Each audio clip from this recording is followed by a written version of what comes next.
I care that the colony is in disarray. We didn't come to Arcadia to get bogged down in pointless warfare. We came to spread freedom and liberate resources for profit. But this pesky Earth Directorate agent is mucking things up. They're not alone in doing so. And they think they can just choose how things play out.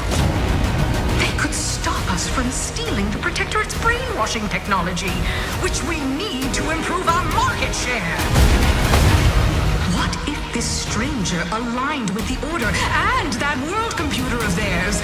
That could be the key to closing the rifts that threaten the colonies. So, you see why this menace must be wiped from the face of existence. Or, better yet, brought to our side through the power of capitalism. Now, let's get out there and buy our way to victory! I'm yearning and yearning for you. My heart and revel in you. Every last bit of my way, every last bit that I'm paid, every last bit that I save is intended for you.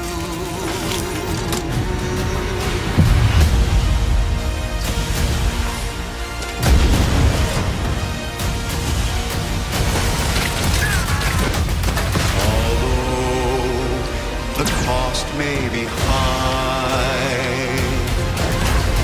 One day, I know you'll be mine.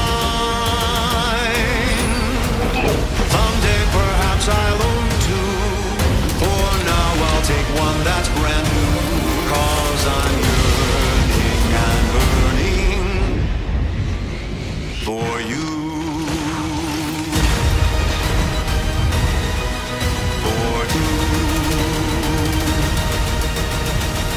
An adventure made for capitalism by capitalism. Inflate our impressions and egos by staying tuned after the showcase.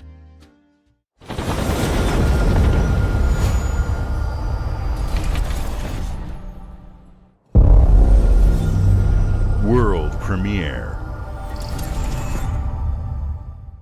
Babe, what's wrong? I'm sorry. I've just been so depressed lately.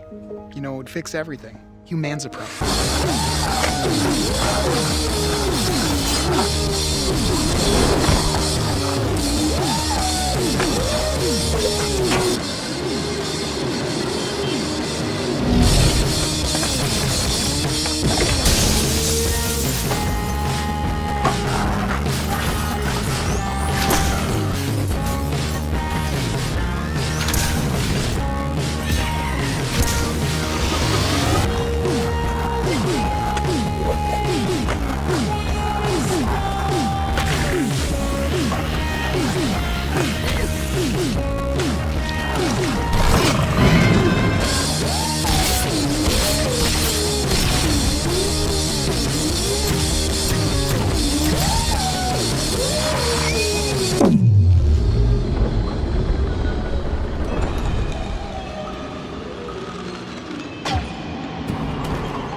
Yeah, humans are barely sentient.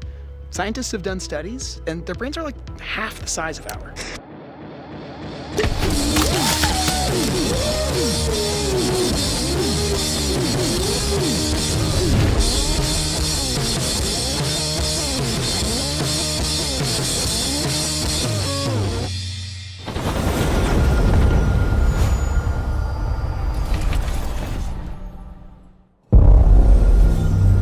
World premiere.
At Xbox, we strive to put the player first.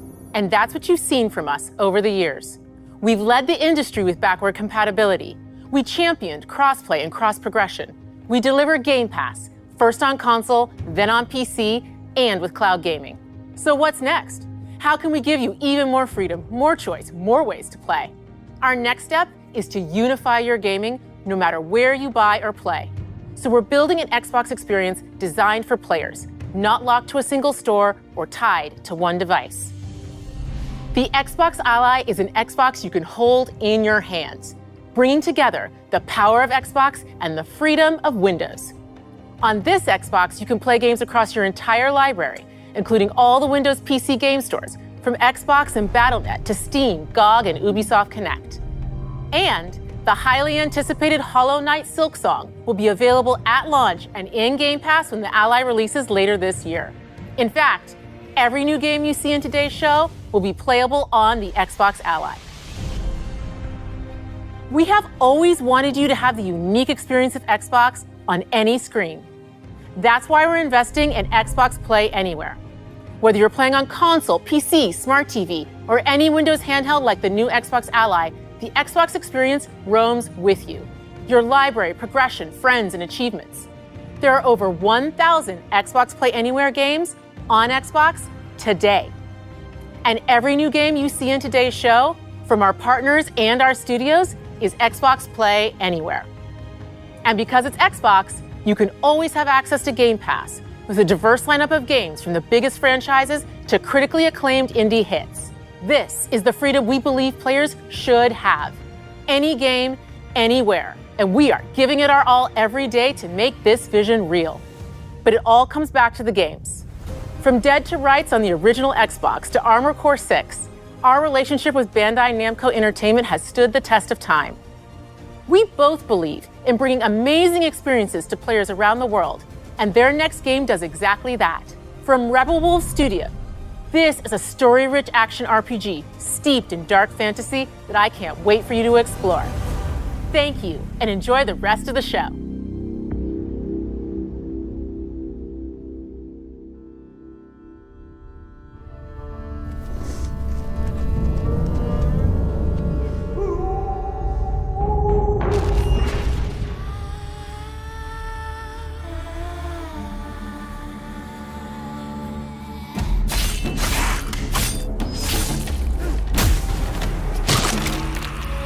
Monsters have always been here, watching from the shadows.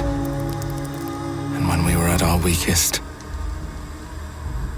they came out into the light. We feared for our lives, but we should have feared for our souls instead. The vampires didn't come to kill us.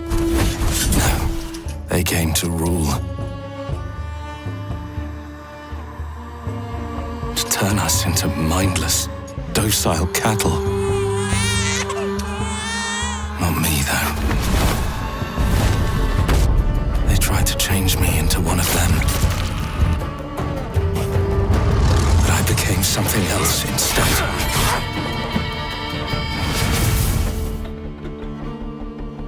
Their worst nightmare.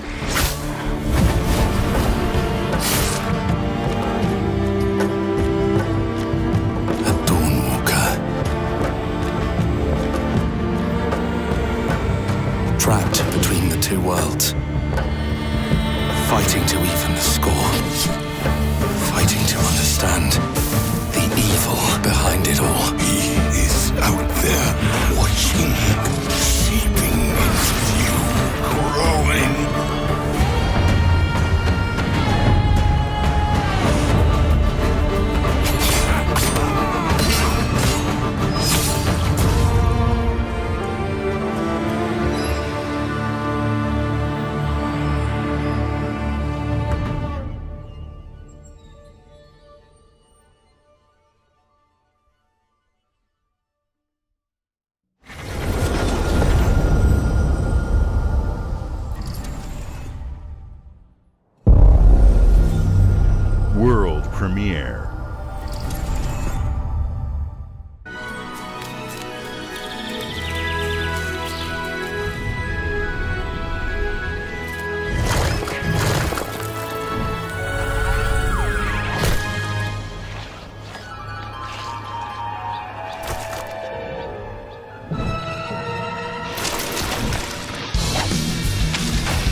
Watch your back, Yakumo.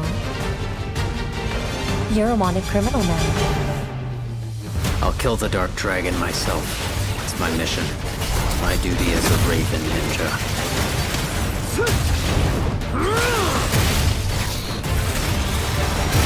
Breaking the Dark Dragon free has its consequences.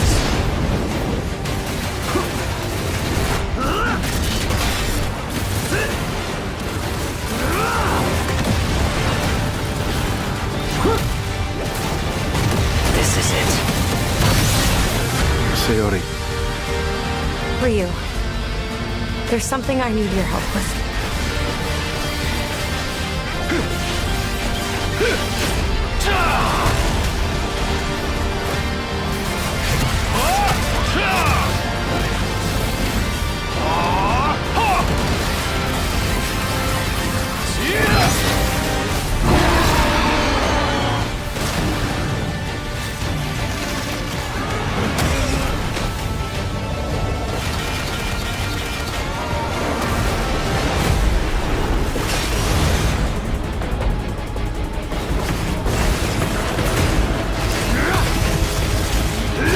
The Dark Dragon is mine.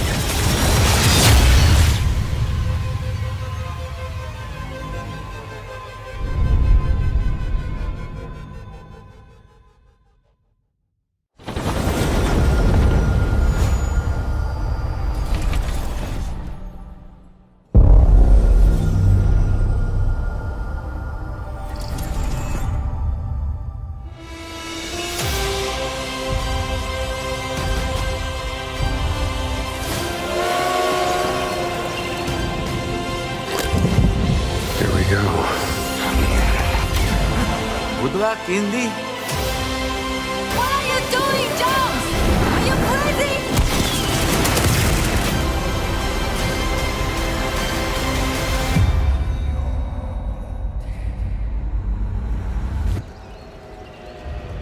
This is where it starts. Beneath the streets of Rome. Enter the city of Antioch. Find a secret relic. Bring it back to the Holy See. Defend the secret. They worshipped the giants.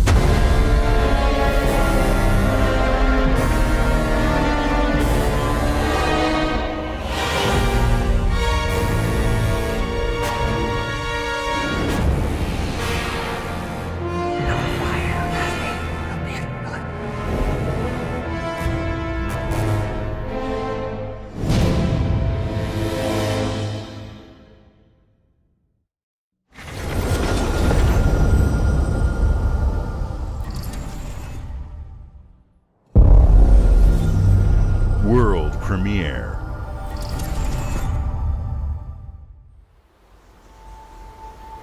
遥か昔、この国に輪廻の獣が現れた。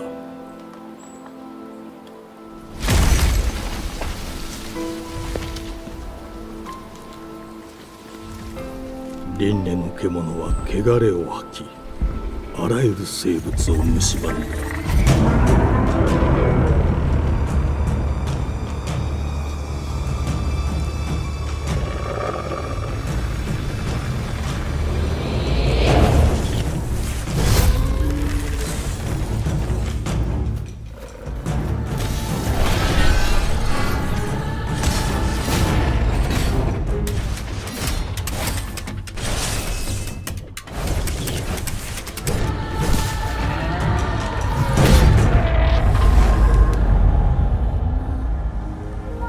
西暦4026年、人類は滅亡を待つのみ。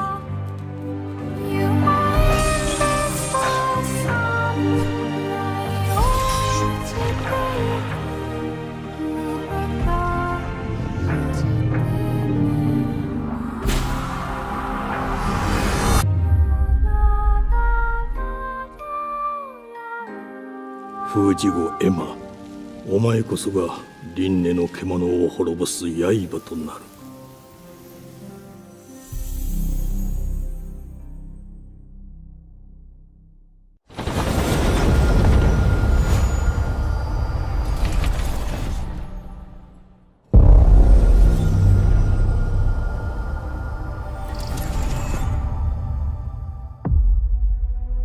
The glittering streets of Avalon sure do shine.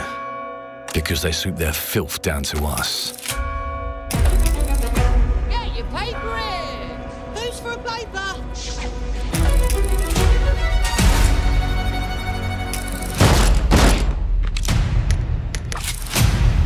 Here's to playing in the mud.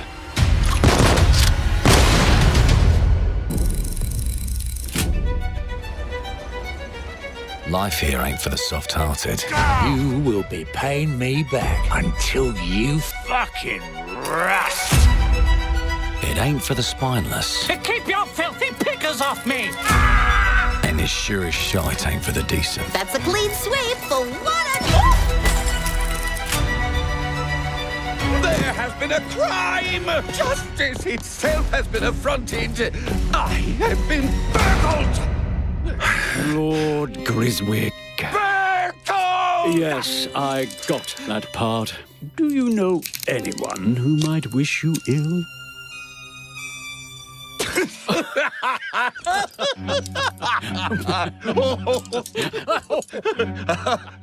We can't arrest and question everyone. Let's see if we can narrow the suspects down a bit. They were, Trust your instincts, sir. tall, Yes, sir. built rather slim, well, muscular. Mm-hmm. Was very quick, agile. Go on. With a mustache. No, larger. I see. Quite fashionable. That's the fiend who robbed me. They got my good side this time. Breaking in is the easy part. Your brandy, sir. Getting away with it is the real trick. These candlesticks ain't gold. Worthless and dull, just like you. Nah, I have a customer. How can I help you? I'd rather talk to you, Errol. Sounds like I'll get a better deal. You talk to me first, and him never. Got it? Uncle's a bit touchy, ain't he, Errol? Touchy? I say you touchy! There. Anything else you'd care to say to Errol? Brains. If I hadn't seen it with my own eyes, I wouldn't have believed it. Round here, it's all sharp edges, empty pockets, and blood on the cobbles. Goodbye, Silas. No, no! I'll hurt you, you fucking meatsack! I'll leave you with a pissing pan of peaches! You'd either got a gang at your back, or a knife in it. We're family here. Family takes care of its own. Can't put a price on that, can you? Them's in charge. They don't keep order. They keep power. Take this thing into the crucible and melt it. They just want us beaten, broken, and too scared to fight back. I don't want to kill him. That's why it pays to be clever and well-armed.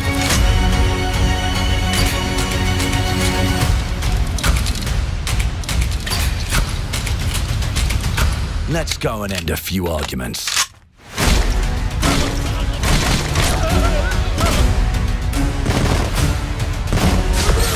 Don't get cocky. They've got a weapon far worse. Time. And if they can rewrite history, they can rewrite us.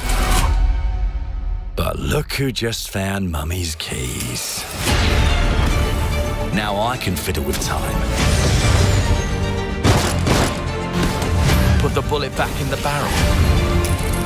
Bring the chaos to a crawl. Take a mistake and make it like it never happened. We can change the world as we know it. One choice at a time. And I can even go back and change the past to change the future. And let me tell ya, the hunters don't like it when the rabbits got the gun.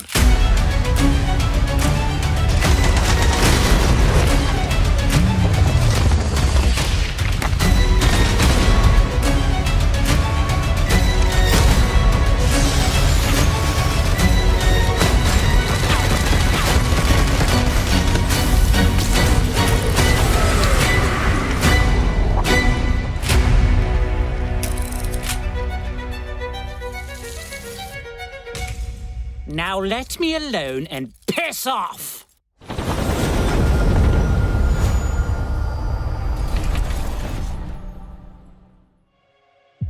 Our creative teams are dedicated to bringing players award-winning, record-breaking, critically acclaimed games. Call of Duty, Black Ops 6 from Activision, Doom, The Dark Ages from Bethesda, Diablo 4, Vessel of Hatred from Blizzard, and Avowed from Xbox Game Studios. All of our teams across Xbox First Party are shipping their most played games ever, and they're also delivering more content than ever before. From original single-player experiences to vast online worlds, our teams are empowered to build the games they've always dreamed of. We want our players to have the choice and flexibility of where and how they play the games our teams make.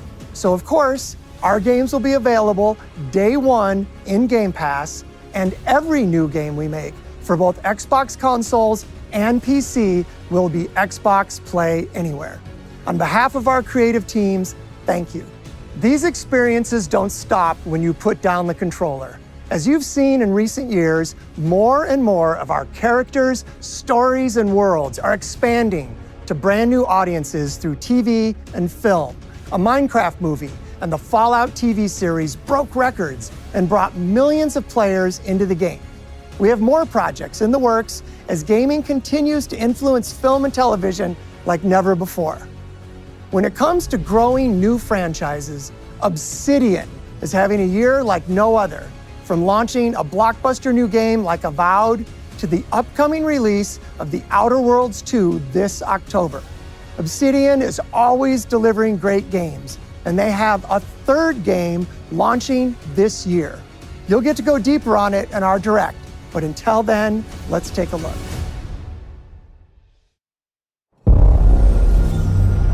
World premiere.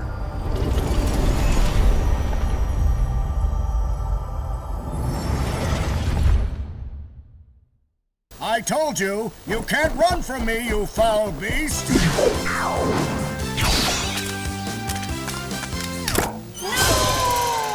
With new flexible legs, the yoke girth action figure can ride anything! Breaking news. There's been an explosion at Brook Hollow Park. Chaos descended on a ceremony commemorating the 2-year anniversary of when 4 teenagers were miniaturized against their will and left to fight for their survival in the backyard of a deranged scientist. Formerly evil company Ominent Practical Technologies was set to dedicate a statue of the 4 teenagers, fast food science robot Burgle, and Dr. Tully when an explosion erupted. Dr. Tully and the teenagers' current whereabouts are also unknown.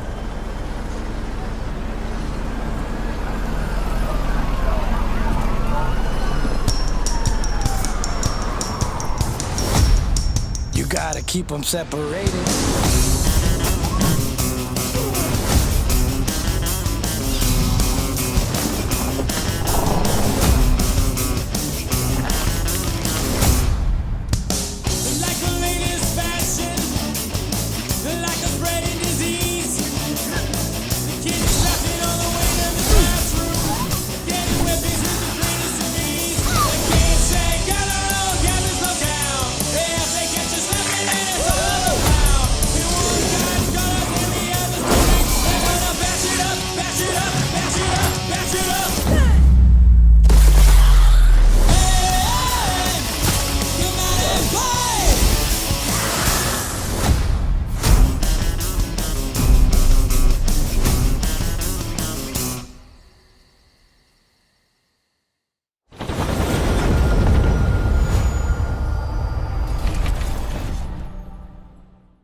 The predecessor, ND3500, reached.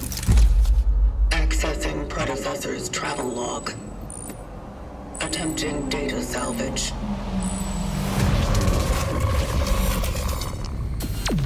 I have encountered an unprecedented orphan. It was in a state of suppressed recomposition. The behavior pattern of the orphans populating the area is highly unusual.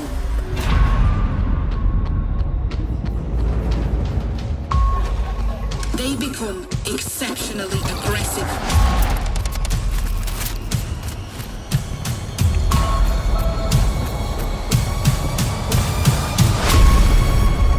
It is highly recommended to proceed with caution.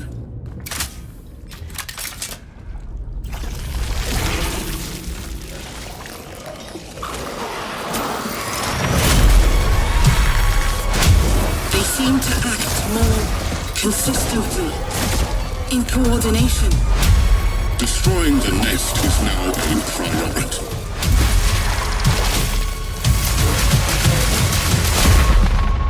Such is our calling. Such is our calling.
World premiere.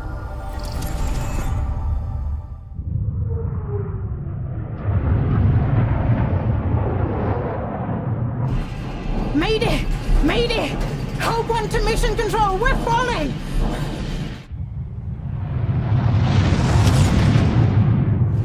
Thomas, the ship's breaking apart! There's no time! Evacuate! Now! Thomas, come in! Ariane, you sacrificed everything for a new world, to save mankind. And I'll always love you for that.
Thomas, wherever you are, I'll find you.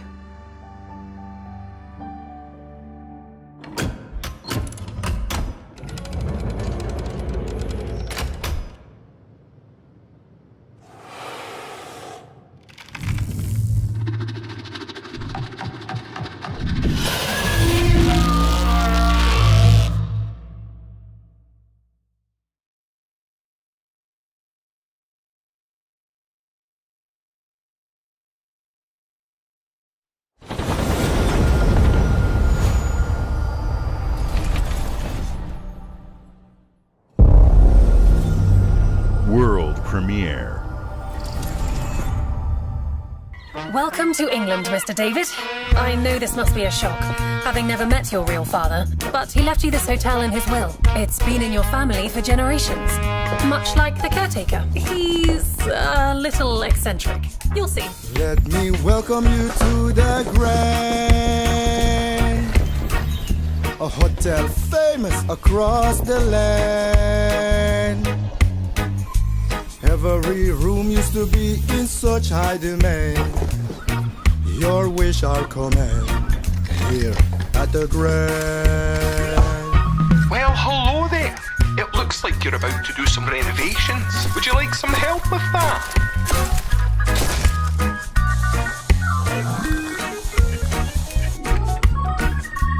So, my father was renovating the hotel when he disappeared?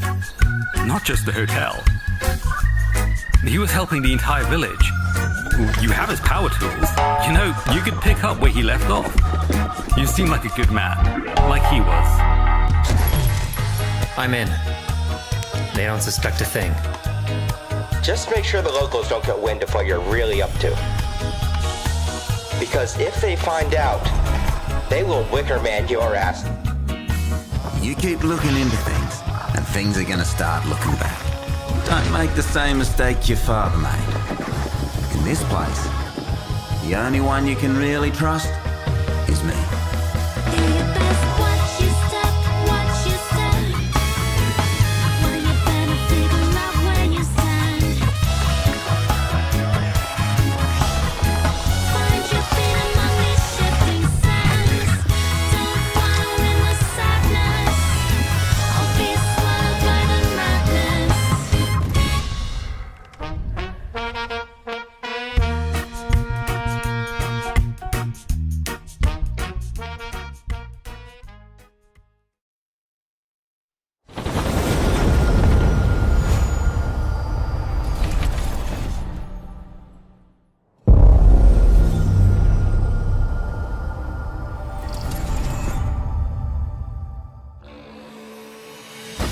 There are as many gods in the world as there are stars in the heavens. And when we need their help, they send us a hero.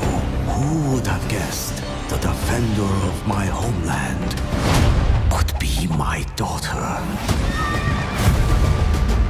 She unlocked the heavenly spear, but is she worthy?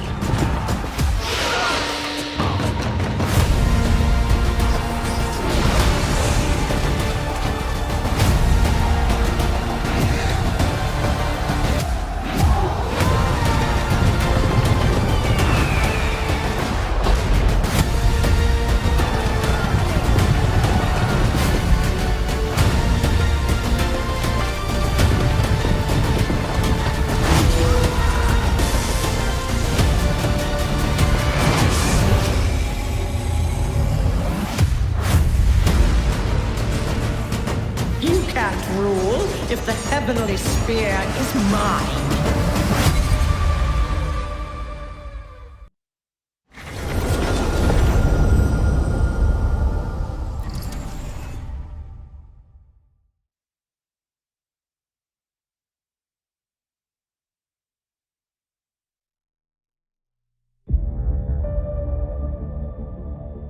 주권 국가의 자주적 결정을 누가 허락하는가? 만약 이 결정이 패권 국가의 특정 정치 집단의 이익을 저해한다면 당신의 특정 행동이 대중의 의사결정에 영향을 미칠 수 있으며 반대로 누군가는 당신의 의사결정에 영향을 주려 한다는 것을 인지할 때 자신만의 온전한 입장을 세울 수 있지 않을까? 당신의 입장은 온전한 본인의 판단인가? 그렇게 믿고 있거나 믿고 싶을 뿐.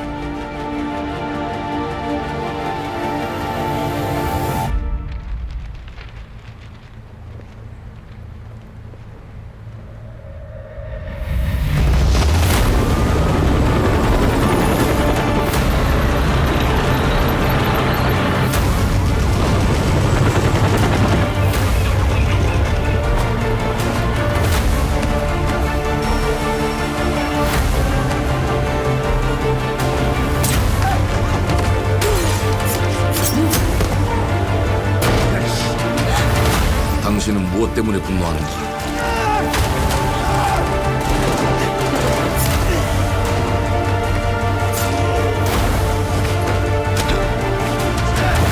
당신의 분노는 스스로 결정한 것인가?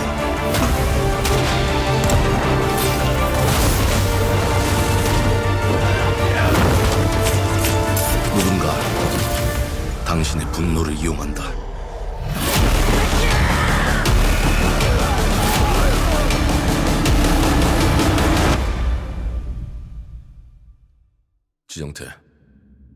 지정태!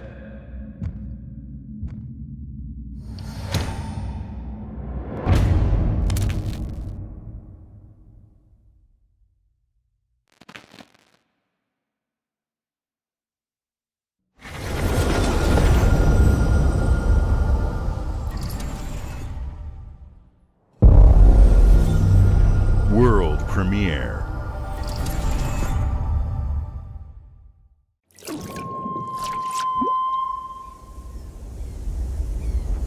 E ora olaiem loite fativi.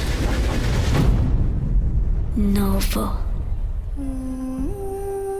Ilo? Te kemaite mana. Muite unanite waiora. Dia. Novo tua libemo iwa lotaname. Ona otalima di efema. Teonami.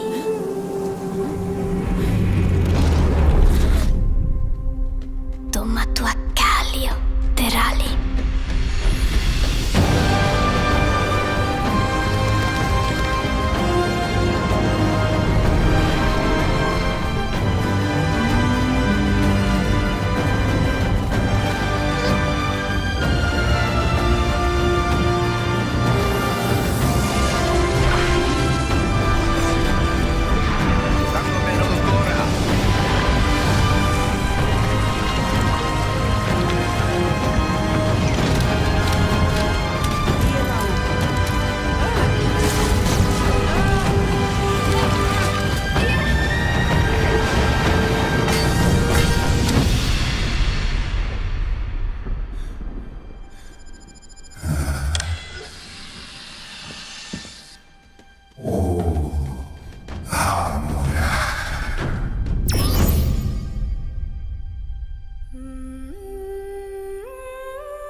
Well, hello there. Beautiful day to relax by the old fishing hole, wouldn't you say? When it comes to fishing, Appalachia is a land aswim with opportunity. Yes, you'll find fish of all flavors in every walk of waterway, from its mightiest of rivers to its humblest of ponds.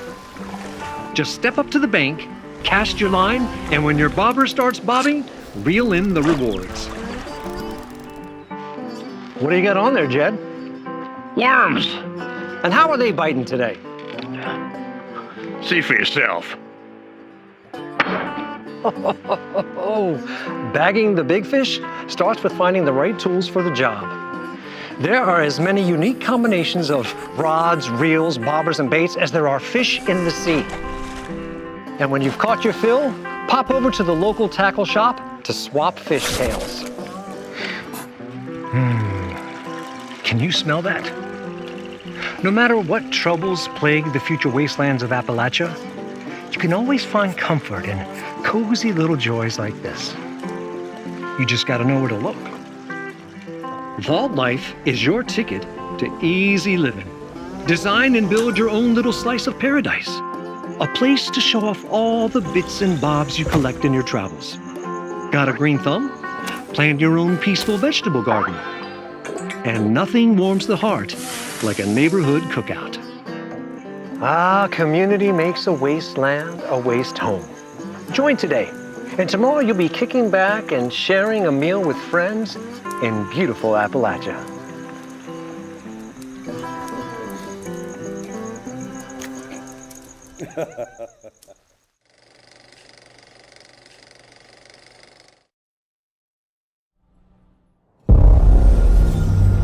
World premiere.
World premiere.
Hey, what's up everyone? It's Tony Hawk Pro Skater. I just want to say thanks to everyone for all the love and support we've seen since we announced Tony Hawk's Pro Skater 3 and 4 a few months ago. These games have changed my life, but more than that, I've seen them help spread a love and appreciation for skating all over the world, and that means everything to me and the team. I can't wait for you all to experience the game. It's been rebuilt with so much care and attention to detail, with some brand new parks, new music, new skaters, and more. And you can enjoy it all with your friends with up to 8 players in multiplayer. Tony Hawk's Pro Skater 3 and 4 officially drops July 11th, and we have a lot more surprises to come. Check out the launch trailer now.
premiere.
Decided to show up.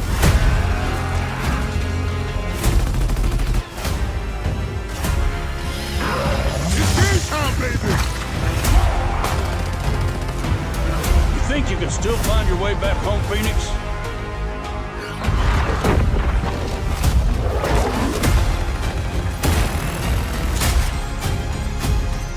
Looks like they upgraded. Nausea, baby! Let's do this.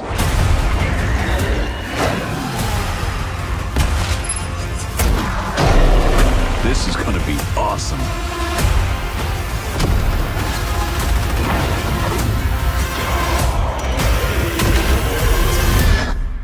Form up!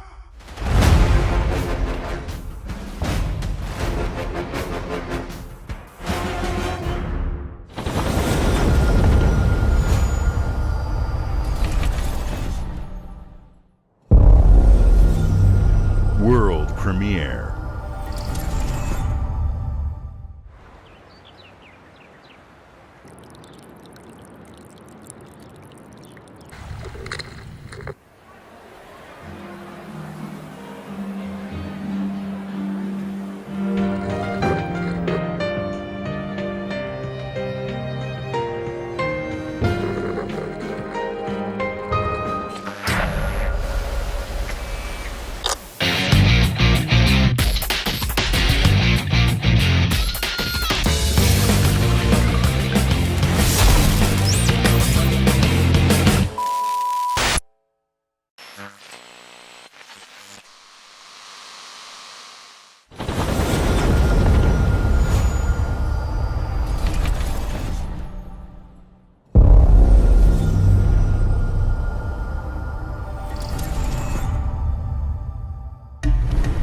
The Smugglers League is always there. But you won't see us. You won't hear us. And the only way you'd ever know it is if that's what we wanted. As smugglers, we deal in the goods others are afraid to handle. Guns, explosives. And don't forget the rum. It's a life of danger like no other. So I guess my question is, can you handle that?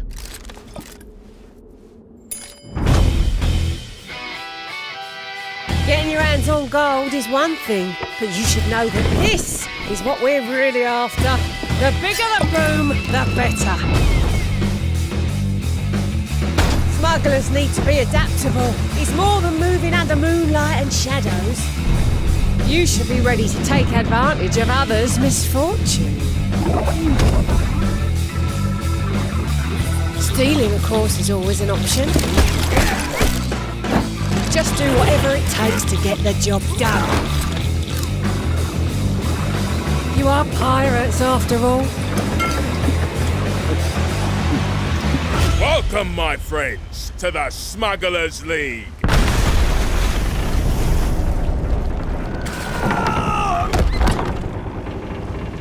You're paying for that.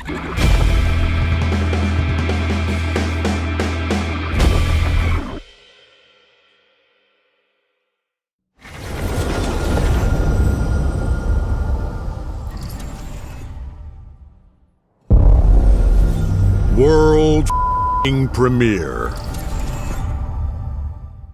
Hope you're not in a hurry because northbound is backed up all the way to 18th Street. And the southbound ain't looking much better. This is ridiculous. Please, come on. Are you one of them? You're here, but it's right.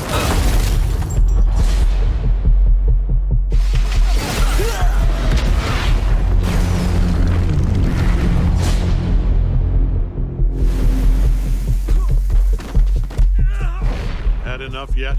No, Dad, not even close.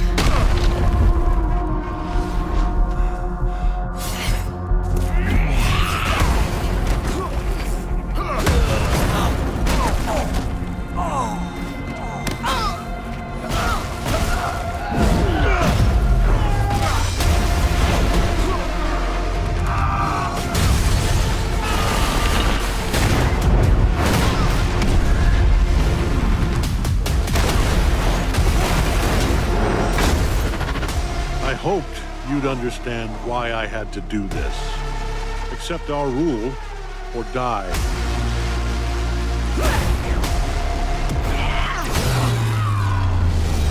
I'd like to propose a third option.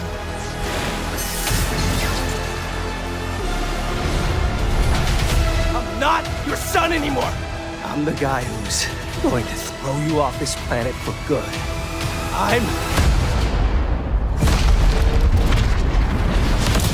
I trusted you!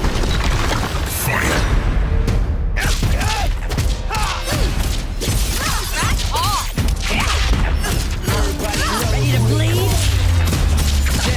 This is over.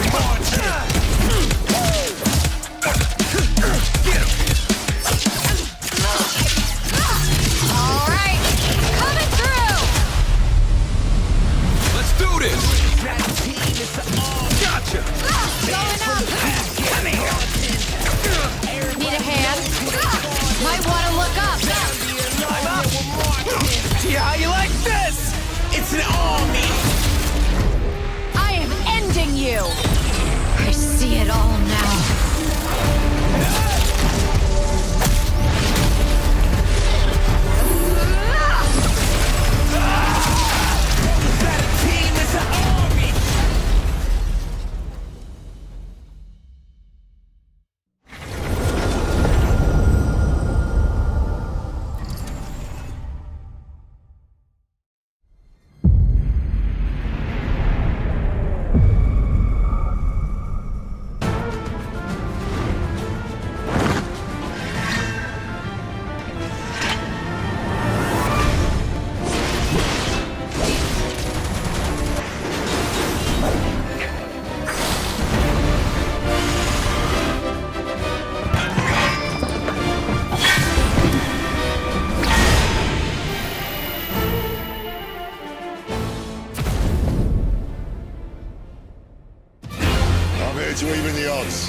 objections. Know your place, little lamb. There's no one to save you now. You will answer for what you've done! The flames are our own, and they burn as one. Come to me, Ifrit!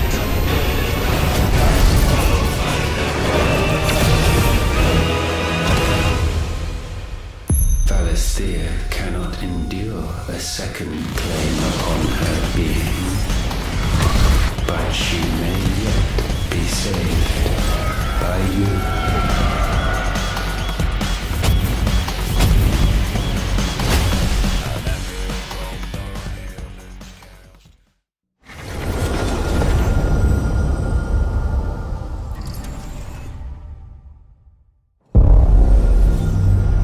World premiere.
Games like Psychonauts 2 showed how Double Fine excels at creating unique and innovative experiences, and Keeper is no exception.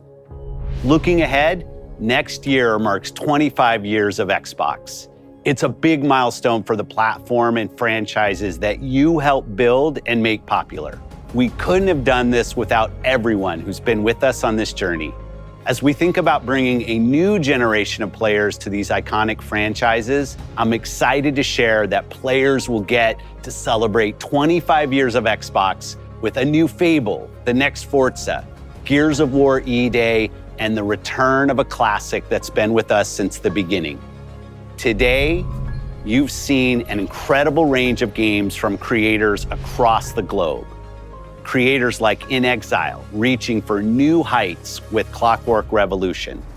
Sluggerfly, making Team Meat's modern classic platformer into 3D. Square Enix, bringing more of the critically acclaimed Final Fantasy franchise to our players. And Team Ninja, returning to the beloved series they debuted on Xbox. You've also seen the next Xbox hardware release, our Xbox Ally handheld, which lets you bring your Xbox experience and your library with you anywhere. I hope you enjoyed the breadth and depth of the games, updates, and experiences that are coming to Xbox from our partners and our own creative teams. We're seeing more players on our platform and in our games than ever, thanks to all of you. We're proud of the creativity that Obsidian is delivering this year. Immediately after Showcase, our Direct begins, where you'll go inside the studio for an extended look at The Outer Worlds 2 and Grounded 2. Thanks for joining us today.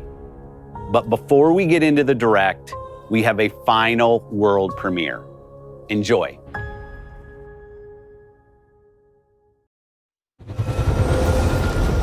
World premiere.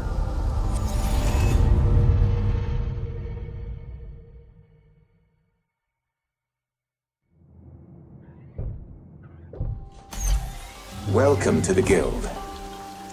We have been expecting you. Please, follow me. You already know us as a global tech leader. Our software, our systems, combined with our skilled team, is designed to save lives. Your years of service have shown you the importance of our work. Here, you'll witness the global scope of that mission in action. Let me introduce you to our esteemed visionary.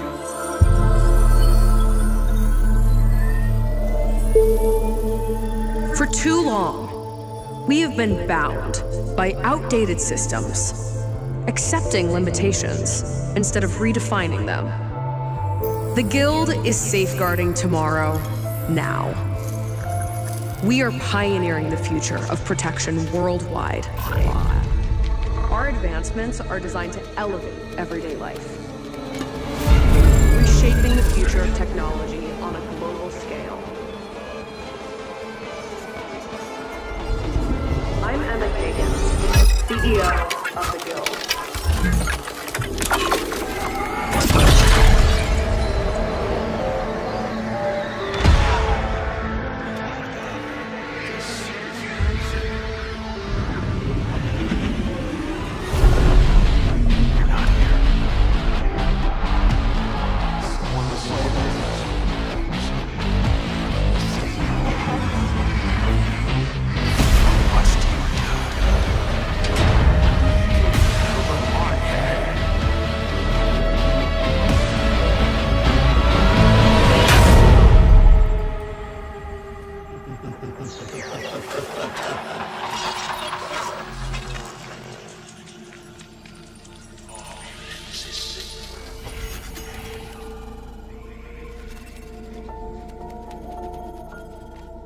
Fear is a powerful thing.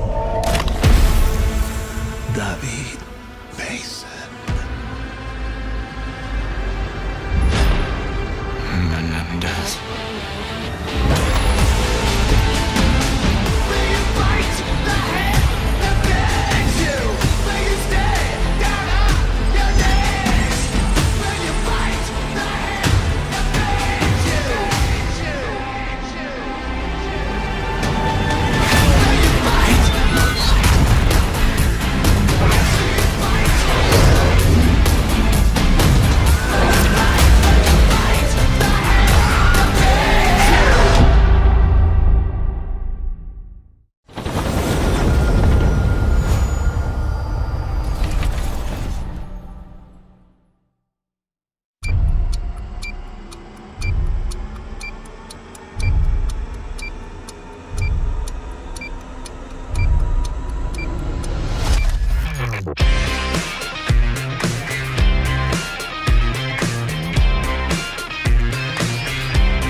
Welcome to Obsidian Entertainment. We here at the studio have joked around that this has been the year of Obsidian, with Avowed releasing early this year and now ending the year with 2 more games. And what better way to cap this incredible year for us than by doing what our studio does best, sequels. That's where I come in. You can get out of here, Fergus. Thank you so much. No, you're doing great. You nailed it. The sequel is the lifeblood of every great franchise. Think about it. The original creates the world and builds fandom, but the sequel, that's what makes it worth remembering. No sequel, no hoverboard. No sequel, no dual SMGs. No sequel, no raccoon tail. No sequel, no Zune 2. Which doesn't really exist, but I wish it had. There was a Zune 2. There was a Zune 2? I'm Mark, the head of sequels here at Obsidian, and I have sequelized everything. Blockbuster movies to AAA video games to my first marriage, so trust me, I know what I'm doing. Come along on this journey with me. Part 2.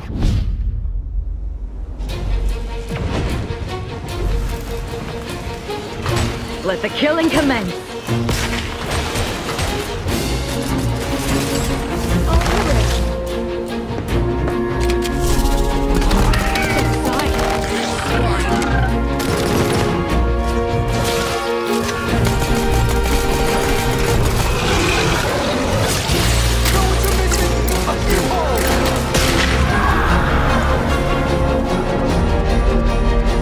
The Outer Worlds 2 is a sequel to The Outer Worlds 1. It's a continuation of the themes of robber barons in space and how people are controlled by the stories they're told by the people who have power over them. This time we're able to go a lot deeper because we have more time and money, which is a great thing, and we're able to make it a much more true Obsidian reactive RPG than we were the first time around. So we're going deeper and more complex with everything for this sequel. Deeper story, lore, RPG interactions, reactivity, all the things we've been known for as a company. It's really a complete realization of everything people want from an Obsidian game. Surprisingly, this is the first time in over 25 years that I've had the chance to do a full sequel for a world that I helped co-create. It's really just a fantastic opportunity to explore and expand the universe in interesting ways, and to go even further with the themes of how people are affected by living in a dystopian corporate reality. You can shoot your way through it, you can talk your way through it, you can sneak your way through it. And so no matter what kind of play style that you like, this is just an awesome franchise and an awesome game to jump into, even if it's your first one. The first Outer Worlds was a great base to start from, as it has all the elements of a great Obsidian RPG.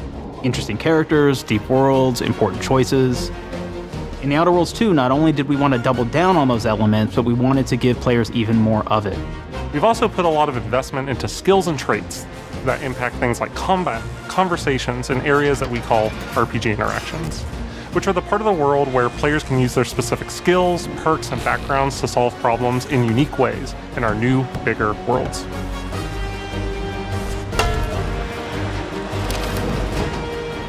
I love a deep RPG experience, and building out that RPG crunchiness for our players was at the forefront of what we set out to create. We prioritize those deeper RPG options with different character builds and combos so players can express their role-playing power fantasies. We also have different equipment options for different playstyles and different companions with different abilities.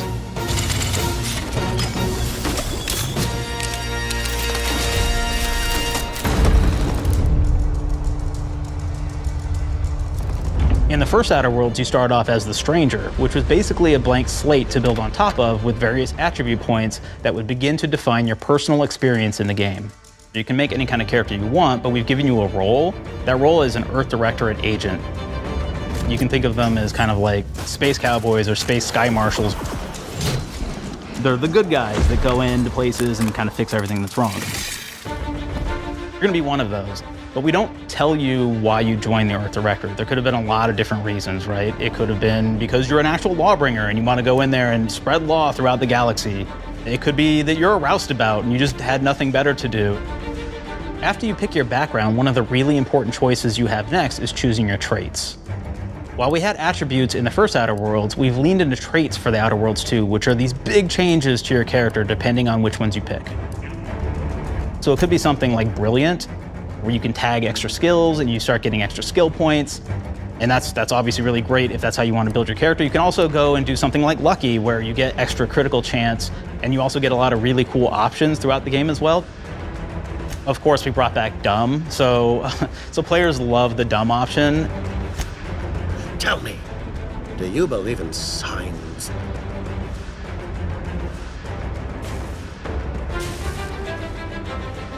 Not quite what I meant, but I like your contempt for boundaries.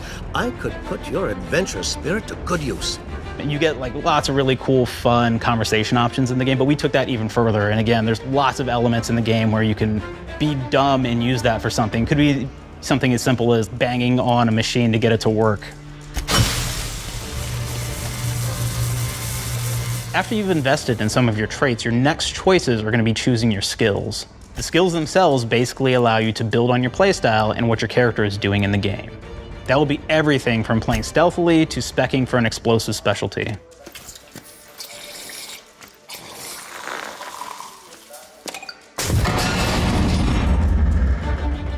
throughout your entire journey, your character continues to change with the different choices you make. In the Outer Worlds 1, actually had more skills than we have, so we condensed them down to really the core and essence of what we really wanted there. But we made each point that you put into a skill much more impactful. So instead of getting small percentage changes, we actually did much larger changes per point that you put into each skill. And again, all these things, because of how they're checked inside the world itself, can matter quite a bit. You know, just even having one additional skill point in something can open up a lot more options in the world itself. If anybody's played Fallout New Vegas, they'll be very familiar with like the perk system. We basically borrowed that, but went even grander. We actually have more perks than Fallout New Vegas did. But here's the cool thing, right? We check and use perks for literally everything, right? So you can do everything from, hey, I want to make a stealthy build that steals stuff and is really good at that. Okay, great. Well, you can take maybe the pickpocketing perk. So that's not available to everybody, but if you select that, now you can actually go around and steal things out of people's pockets.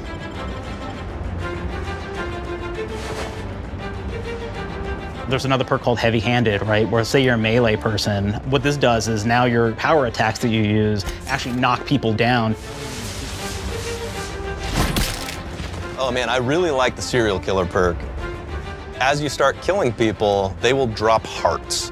And you can take those hearts, and essentially you're taking these trophies, you could say, and it's actually giving you a permanent health bonus every time you do it. We have this perk called Assassin. Now, this is an early game perk that you can take, which every time you stealth attack an enemy, you're actually going to get a movement bonus for a certain amount of time.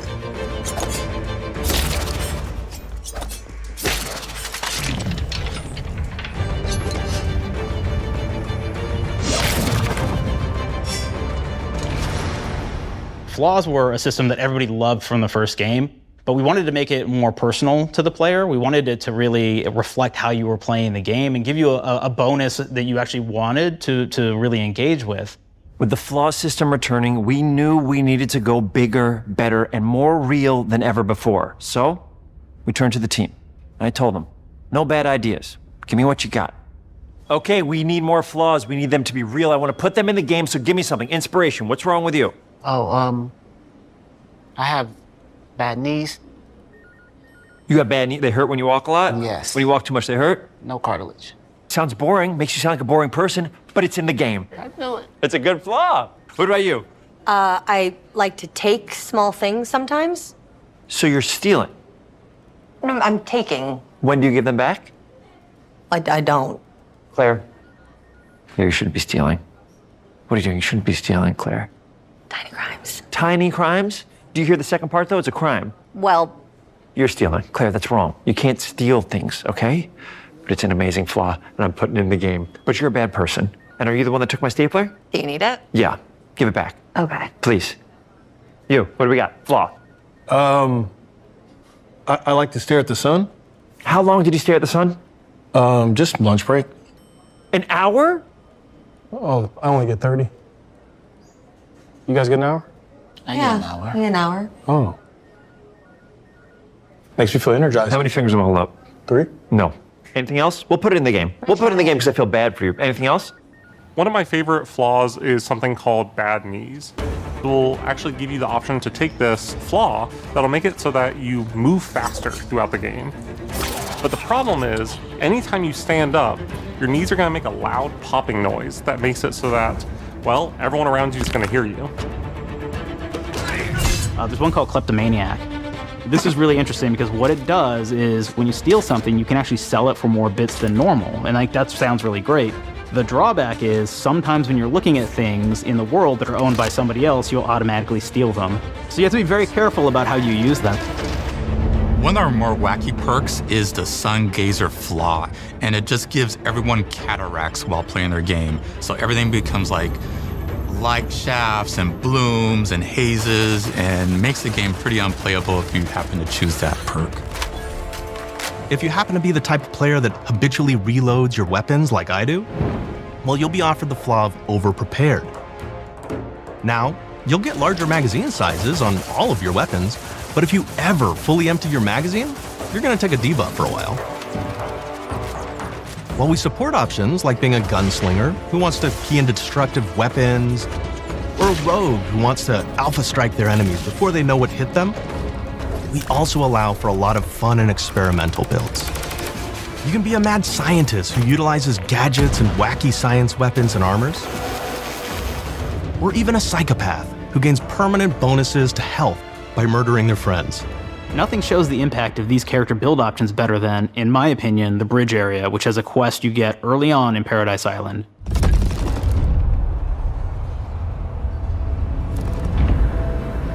Not only do you kind of encounter this very early, and it's a very core one to the story, but it really expresses our philosophy of allowing the player to solve problems in a bunch of ways. So you may solve it by, speech options. You may talk to them and maybe have to go do a quest for them and really kind of prove that you're a friend of the Protectorate to get by. I may have need of your help, stranger, if you are ready to seize an opportunity to show fealty to the Protectorate. You could go guns blazing and you could just take everyone out inside the POI, lower the bridge itself, and kind of get across.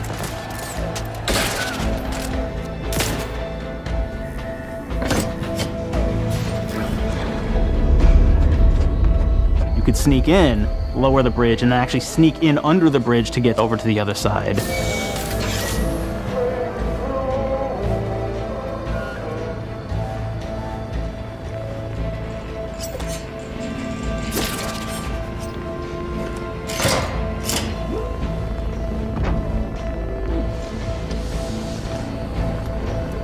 You can bypass the bridge entirely if you found like certain gadgets, like the shield gadget that protects you from poison gas as you go across, or the double jump boots, which kind of allow you to jump across the chasm and get across that way.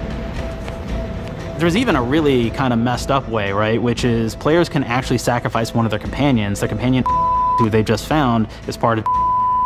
We're no different than the Vrees if we start tossing our own to the Raps. I sure as law ain't gonna follow someone who can't see the wrong in it. I must admit I'm surprised we could come to an understanding. But I thank you for your loyalty, stranger. As promised, you shall have clearance to cross this bridge. It's such a fun quest, but again, it really showcases that we want you to be able to solve this in whatever way you want to. When you build your character your way, we're there for you. We really want you to have the experience that you want to have out of this.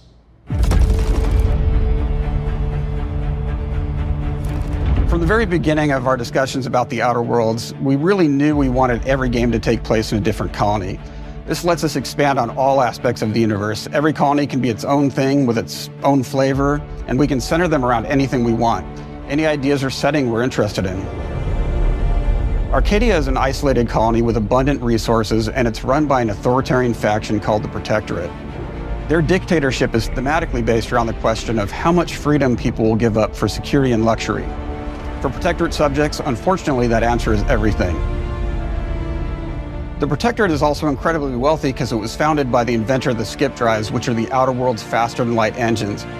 But those skip drives are starting to cause rifts in space-time, which are cutting off all the other colonies on Earth from being able to trade with each other. The Order of the Ascendant is an offshoot of the Order of Scientific Inquiry from the original game, and like them are a science-based religion with the same goal of solving the universal equation, which will allow them to predict and alter the future to the benefit of all mankind. They used to be part of the Protectorate, but they split off to focus on solving the equation for the good of everyone, not as a way to simply control the masses. The player's been sent to Arcadia as an Earth Directorate agent to find out how the skip drives are causing the rifts and what can be done to stop them. Each of the factions have their own solutions to the rift problem and their own goals. The Protectorate wants to close them to protect their legacy as the inventor of the drives and their wealth. The Order wants to close them not only for the good of everyone, but also because they're complicating the math they're using to solve the universal equation. And Antes just wants to be able to open and close them at will to control all the trade routes between the colonies.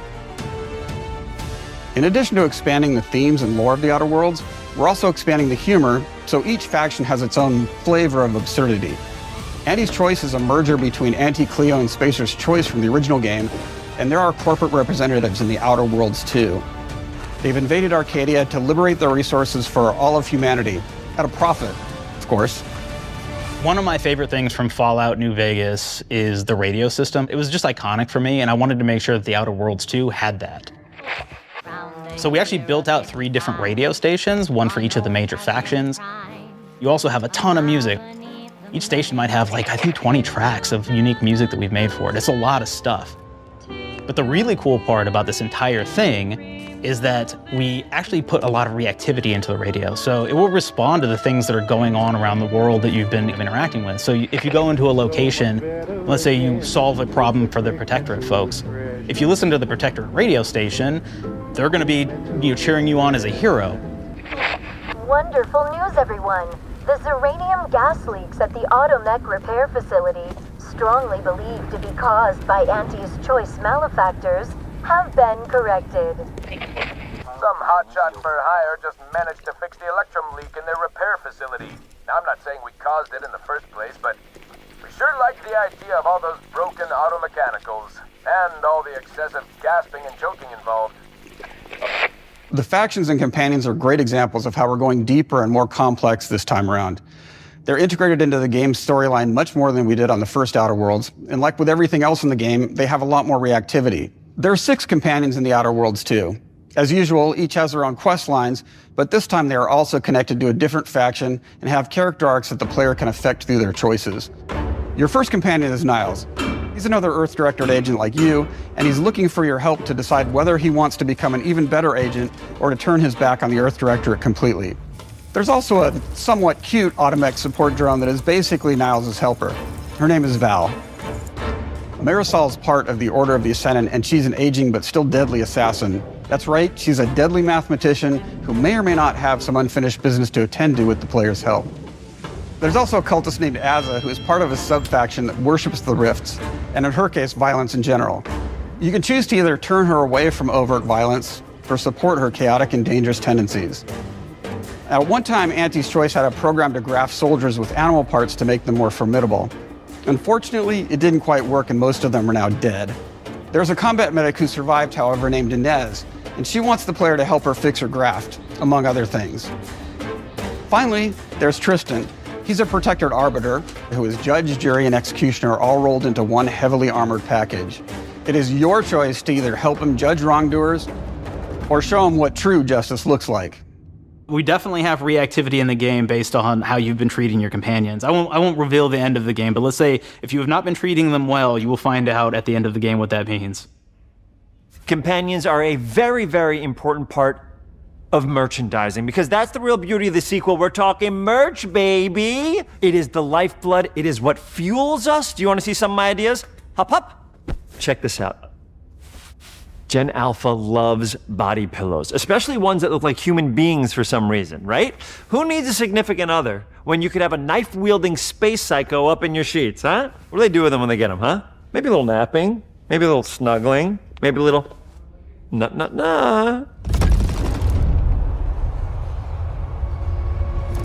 The visuals of the first Outer Worlds depicted a frontier colony in space. The Outer Worlds 2 is driven by an invasion of the Arcadia colony system by Auntie's Choice, which shifts the visuals to be more reminiscent of a World War I-like setting in space. That evolution is seen across all aspects of the game, starting with the factions. How do you militarize everything, including extreme capitalists or math-crazed scientists? In a World War I setting, war comes with propaganda. The Sovereign uses it to maintain control, Auntie's Choice uses it to help their bottom line, the Order just wants to show how it exists within the grand plan. We want players to feel like Arcadia is a living, breathing place scarred by a long-standing war. Fairfield, one of the first towns you encounter, was once under Protectorate control, but has recently been taken over by Auntie's Choice. They don't just occupy the town, they rebrand it with their signature style, repainting buildings, posting guards, and adding propaganda-based holograms featuring Auntie and the Moon Man. Showing the towns evolving after the invasion helps us push immersion for our players. One of our priorities in visually realizing the world of the Outer Worlds 2 was making sure everything is clear and recognizable from the player standpoint. We want to make sure each faction has a particular look and design. So when the player is running across these vast, different environments and landscapes, they're recognizing the motifs and visuals of who they're talking to, what they're going to be talking about, and how that progresses throughout the story. The first Outer Worlds was really about the player interfacing with corporations. And while we have that in the Outer Worlds 2, we really want to express not just the corporations, but how the player interacts with other facets of the world, like government entities or religious structures. And then we elaborate on those. With larger environments, we wanted to encourage exploration by improving player mobility across the board. Now you can run, slide, double jump, mantle and parkour your way through all of the nooks and crannies of these worlds. It really allows the player to just explore and have fun finding really cool stuff.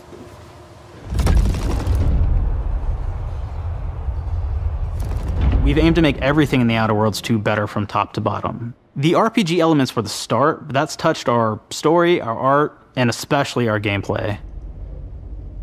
A good sequel is true to the original. That's first and foremost, right? Like, we all want to add in a bunch of things as you're making a sequel, right? We want to make it bigger and better in every way. That's what we were trying to do here.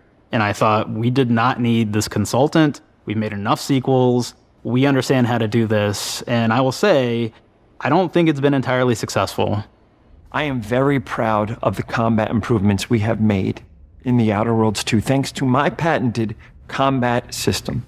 You may be thinking to yourself, it can't be that good? Shush, what are you even talking about? You haven't seen it yet. Watch this. Put a helmet on, because I'm about to blow all of your minds with my COMBAT system, combat system. My name is Mark, I'm the head of sequels. Shall we begin? You're thinking, what's C for? C. Capitalize the fact that the people loved the first game. We're gonna take those people, we're gonna make them buy the sequel, giving out pounds, pounds, pounds. Quick ones, ha, ha, not you, Dan. Here we go. What comes after C? O. Optimize for player satisfaction. I am terrified of online gamers, okay? I wanna make them happy, so let's, okay? All right. Mobilize the players so they're ready for that sweet, sweet pre-order. Clap with me. Sweet, sweet. If you don't have rhythm, Brandon, just say it. Sweet, sweet pre-order. Everybody has a different rhythm, and it's blowing mine. And here we go. B, burglarize. What is this? It's basically just finding new ways to loot dead bodies. You know what I mean? Right, Otis? Okay, well, it's a big part of the game. A, you gotta agonize about how many people are gonna be angry that we have just put so much combat into this thing and almost no romance at all. We should look at ourselves. What is wrong with us? Huh? We can't have one love story in this? How many people have been in love? Raise your hands. Raise your hand if you're in love. Okay, are you lying? I have a wife. Put your hand down. T, toi. In French, that means two, sequel. I think that means 3. Okay, you're getting ahead of yourself. Come on, Claire. We're on 2. And how do we end it? Anything is possible. And we've established that we're the best there is, and there's no sequel better than us. And if I could just say one more thing, thank you very much. I know I've kind of changed the world of video games today. For the Outer Worlds 2, we wanted to improve gunplay in every way. We focused on improving the feel of each weapon, the way a weapon snaps into ADS, the way recoil feels when firing, and how impactful our sound effects really sell the weapon's fantasy, to things like how unique reload animation can add a lot of character to each weapon. We've increased the variety of weapons by including new weapon types, but also through a host of fun and unique weaponry. We have things like the Borscht Blaster that fires out tumors that can explode like grenades, or can even be eaten by the player for additional health. We have a weapon called Rookie's Reward that will actually level up the more you use it throughout the game. And every time it levels up, it's got fun fanfare where it's like shooting out confetti and it's got a fun little setup. We have a really fun weapon called the Pop-Up Gun. It fires out ad drones that will distract your enemies with corporate ads, slogans, and jingles. While your enemies are distracted, you can focus fire on them or explode these drones for additional damage. New to the Outer Worlds 2 are throwables. So you can use frag grenades to flush out enemies, smoke grenades to camouflage and escape, distraction devices to bait enemies into a stealth attack,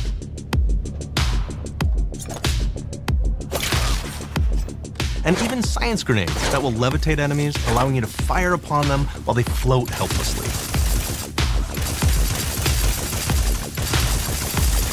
And of course, science weapons are back.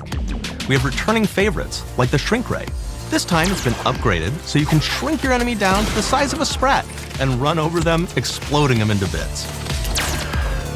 The Shrink Ray, that was probably my favorite one from the first game, so we brought it into the second game, but we improved it though. So instead of shrinking your enemies for a short period of time and having them re-expand, this time they stay shrunk, and we actually added in the ability to step on them and kind of squish them and kick them, because we knew that that was the player fantasy. We knew that's what everybody wanted to do. They wanted to step on the enemies, they wanted to kick them, so we made sure to double down on that stuff. In addition to things like our returning favorites, we also have some really fun and unique new science weapons. One of them is called the Armageddon. This one's really cool because it actually shoots out these masses that are like these little arms that will stick to people or cover or all kinds of different things, and they will continue to just hit them until they get destroyed. And we have another one that's just super cool called the Spectrum Dance Saber. This is a melee weapon that actually lets you attack to a musical beat. And if you continue to do that, you'll actually get additional bonuses each hit you do. One of my personal favorite weapons is called the Big Bang. It's just a big freaking gun that uses material harvested from rifts to shoot out a giant ball of energy, vaporizing everything in its path. Now, ammo's extremely rare for this weapon, but you can use it in just the right situation to devastating effects. Like another great one is Gary. If you wear Gary, he will lash out at your opponents as you're walking through combat. So we even have science armors, and we've really kind of shown off what we thought was really great for the player from a science perspective. We're all about letting people play the game their way. There are some players who prefer to be immersed in a first-person view, taking in all of the details. But there are others who really prefer to take the world in from a third-person perspective. Why not allow both? Well, now you can swap between the two, letting you enjoy the experience in whatever way you like. One of the things I really like about having the third-person mode is being able to see all of the fun and unique armors and armor combinations and weapons that you can equip your player with.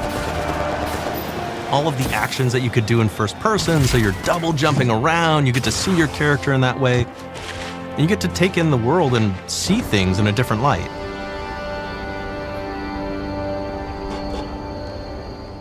The Outer Worlds 2 is really the biggest game we've ever made. Bigger choices, more reactivity, more weapons, more things to find in each of the worlds the players can visit. The team has done incredible work bringing the Outer Worlds 2 to life, and we can't wait for you to play it.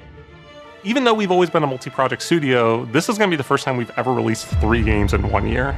It feels amazing to do. We're so excited for more people to be playing our games. It is truly an exciting time here at Obsidian. We're exploring worlds big and small while expanding on franchises that we've created, and we have no plans to slow down. We hope you all continue to come along with us as we do what we do best, make your worlds your way.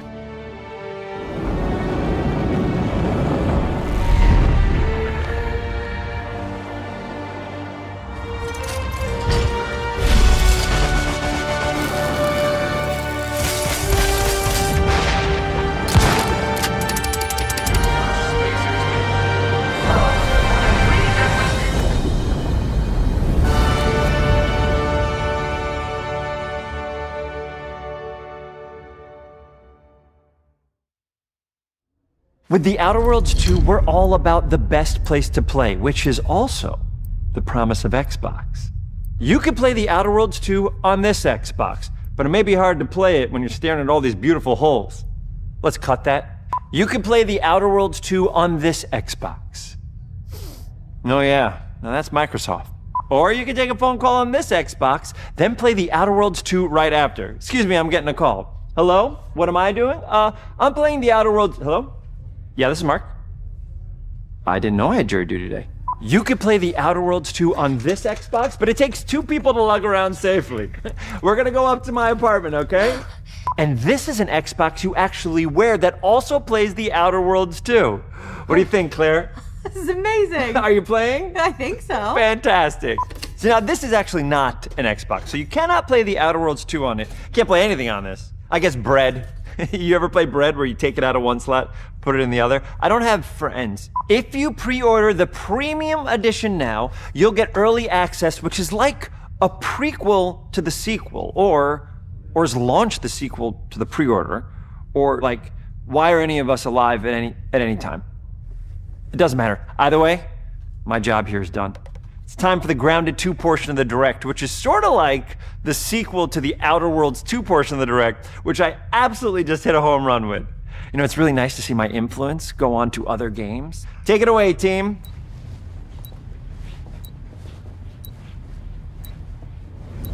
And big exit.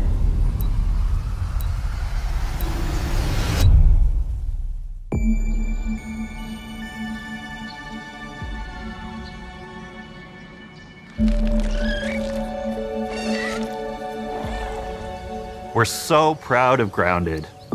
What started as a small passion project to make a quirky game where you're shrunk down to the size of an ant, trying to survive in a backyard, grew into something way bigger than we ever imagined. Over 25 million of you jumped in, explored, built, crafted, and fought off giant bugs together. Y'all helped make the entire experience very special to us.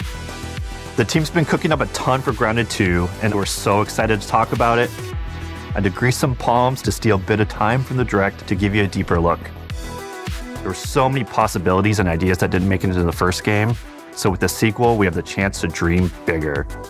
To achieve those dreams, we partnered with the amazing folks at Eidos Montreal. Together, we're taking Grounded from the backyard to an even larger world, the Brook Hollow Community Park. When we started working on Grounded 2, we knew that we wanted to make a bigger world. Fortunately for us, Eidos Montreal became our main partner on developing Grounded 2. They have a lot of similarities to the sorts of things that are important to us at Obsidian. They tend to make very narratively strong games. They make games with really deep characters and great character progression. They make games with great gameplay. Everyone at Eidos Montreal is thrilled and honored to be working with Obsidian Entertainment. Our two studios share a lot of DNA. The same things that are important to Obsidian Entertainment are important to us. Choice and consequences, player communities, and doing justice to great IPs and great franchises. The fact that we're the first partners that they're working with to make a sequel to their franchise feels like we're an important part of their history. The events of Grounded 2 take place 2 years after the first game. The same 4 teenagers are returning. So there's Max, Hoops, Willow, and Pete. They're a couple years older, which means they've gone through a bit more high school, a bit more mature. It's 1992. The world's a little bit different, but we're still in that fun, nostalgic era of the early 1990s. In Grounded 2, we're moving the action out of the backyard and into the Brook Hollow Community Park. Not only is it bigger, it allows us to tell a lot more stories and expand the world of Grounded by exploring what the community of Brook Hollow has been up to and what they've been through. The park overall is about 3 times the size of the backyard, and our initial starting area is actually the same size as the entire backyard from the first Grounded. The reason we wanted to move into a park wasn't just to create a bigger world, but was to give us the opportunity to explore the community of Brook Hollow and what secrets have they been hiding. What we love and what we're excited about in terms of the park is the opportunity to create environments and landmarks that are mundane at normal size, but are colossal wonders when you're the size of an ant. Everything from a giant trash can to a community picnic table or a snack bar. All of these areas come to life in a brand new way. Part of the fun in Grounded 2 is that the park was evacuated really quickly right before our teens were shrunk. And that means that the park has been sort of turned upside down and is in a topsy-turvy state. And that leads to really fun environmental storytelling, but it also leads into the creation of amazing biomes for our characters to explore. One of my favorite examples of this is the ice cream cart. In all of the commotion, the ice cream vendor's cart has been knocked over and its contents have spilled out into the ground. And what this means for our young adventurers is that they'll be able to explore this frozen cave of interesting challenges and colorful Lovecraftian horror. We have one anthill that's actually somebody decided to bury a bunch of toxic stuff in the park. And so there's all these toxic chemicals under the ground. The environment looks very cool and very spooky with all of these sort of chemical pools. And of course, nothing can live down there except for one type of insect, the cockroach. We are oftentimes reinventing environments, and in future updates, you're gonna see a ton of new stuff. You do a lot of fighting against insects of all shapes and sizes. We didn't just want it to look better, we also knew we wanted to add a new layer of strategy. The changes that we've made aren't limited to tuning animations or adjusting attack or defense numbers or making characters or insects move faster or slower. But we did all that too, but there's also an entire sort of rock, paper, scissors strategy involving light attacks, heavy attacks, and blocking. We've also added dashing as a new way to both get out of danger quickly or jump in for a quick attack. And almost all the insects in the game will have these abilities now too. Sort of like a chess match, but one that's super frenetic, looks super cool, and is ultimately just a ton of fun.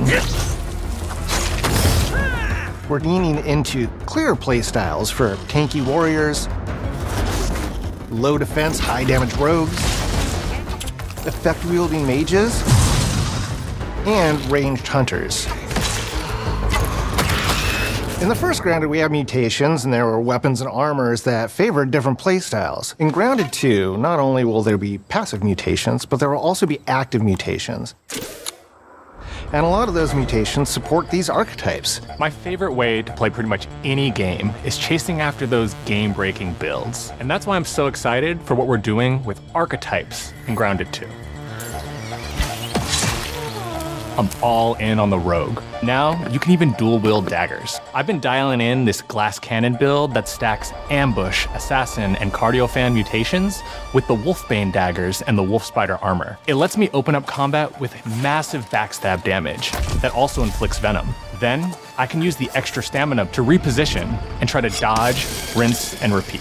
It's high risk, high reward, and absolute chaos in all the best way. I'm looking forward to seeing what wild combos the community comes up with and what they inevitably break once they get their hands on the archetype system. It's going to be awesome watching it evolve with player feedback and watching us try to keep up with all of your game-breaking builds. One of the great things about Grounded is the variety of players it attracts, from builders to crafters and everything in between. If you've ever watched me on Casually Grounded livestream, you'd know that I'm neither. I am a murderer of insects. Personally, I prefer the term harvester. I love going out, hitting things, and bringing the materials like insect body parts back to my friends to use. This way, we keep progressing and playing together. We're also trying to make sure that armor and equipment are easily understood by the player, especially when they're playing co-op with their friends. It was really, really important for us to deliver on all of that for the bigger space and experience, because that was the only way we could truly support the feature the community has been asking for since the very first Grounded release. Mounts. Our mounts, we call them buggies, have an entire suite of moves and have their own special abilities and attacks. We really wanted the buggies to be an extension of the player in every way possible. And that meant making sure that buggies had unique and valuable abilities across all the core pillars of Grounded. So that doesn't just mean exploration and travel. That has gameplay implications for combat, crafting, and building as well. Just like how we wanted to expand on player playstyles throughout the game, we're going to make sure that every buggy that we add has its own personality. The Red Ant Soldier can enlist up to 2 Red Ant workers to follow you around and help you out. If you get into combat and you don't want to fight while you're saddled on your buggy, you can jump off and they'll fight right alongside you and provide support. The Orb Weaver buggies are a little less useful when it comes to general utility, like building a base or harvesting, but they're awesome when it comes to combat. Sure, their defenses aren't super strong, but they're heavy hitters. They're also super fast, and they have some great special abilities, like a scream that allows them to stun lesser-powered insects, and the ability to shoot webs and entangle other creatures. So the Orb Weavers won't be your base-building buggy. You should use the Red Ant Soldier for that. But they're super fun for exploration and combat.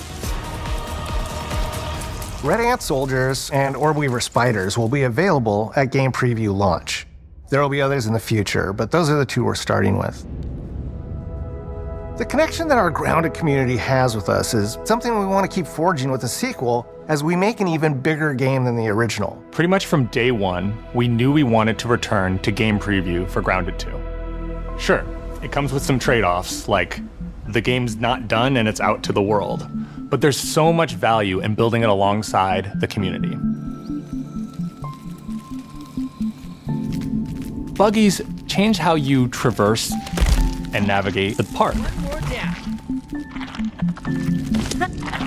What we're doing with Grounded 2 is we're actually keeping zip lines held back so we can see how players engage with buggies, and then we can tweak zip lines to bring them back over time to really complement that buggy experience and make exploring the park far more fun.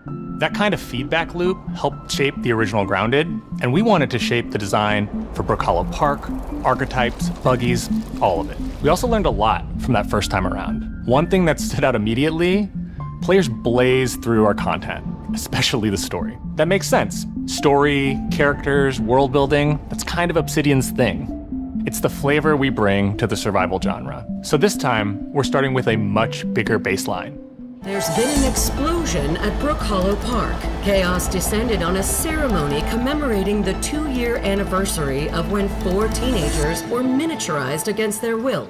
One of our favorite parts of the first game was watching the community uncover clues and spin up theories. This time around, we're leaning even more into that, and we'll be keeping a close eye on what our players discover and how they interpret it. Because you never know what might inspire us as development moves forward. We really started to hit our groove at the end of Grounded 1.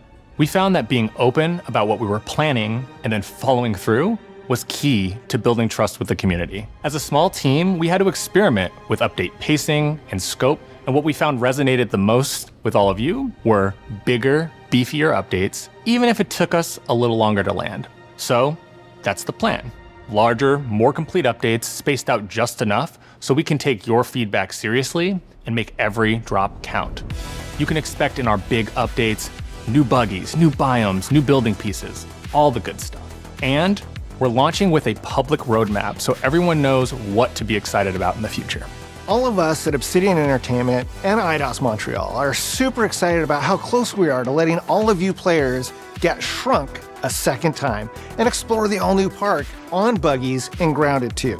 If you're a returning Grounded player, we're really looking forward to you experiencing all the improvements. If this is your first time getting tiny, then all I can tell you is that a world with an entirely new perspective and an entirely new feel awaits you in Brook Hollow Park. It's time to ride together and survive together.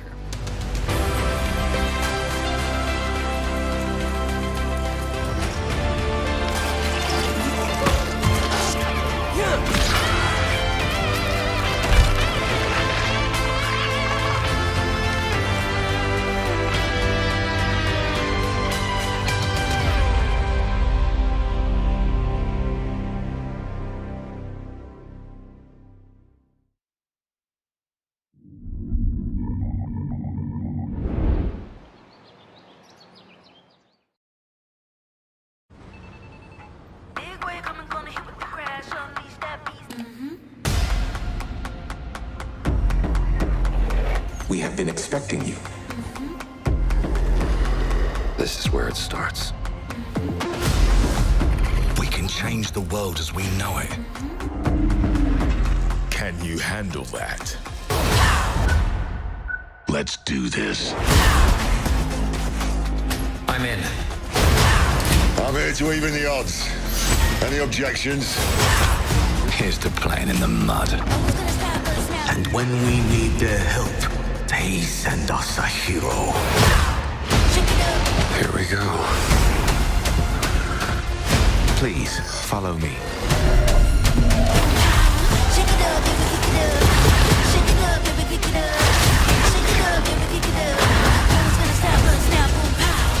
Well, hello there. It looks like you're about to do some renovations.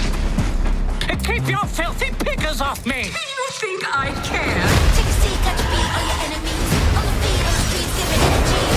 This is gonna be awesome.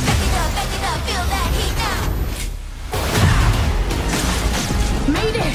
Mayday! Hold on to mission control, we're falling!